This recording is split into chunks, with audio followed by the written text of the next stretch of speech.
सदया माधुर्यमूर्ते शिवे प्रेमानुरागरञ्जितपदे वात्सल्यदीप्ते भ्रामरी नामरूपे श्रीशैलनाथदयिते तव सुप्रभातम् तव सुप्रभातमरविन्दलोचने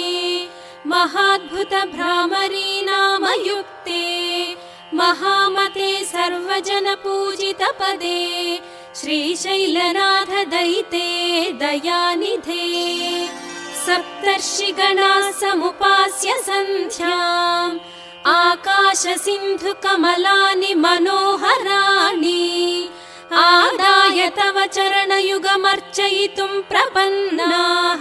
श्रीशैलक्षेत्रमूर्ते तव सुप्रभातम्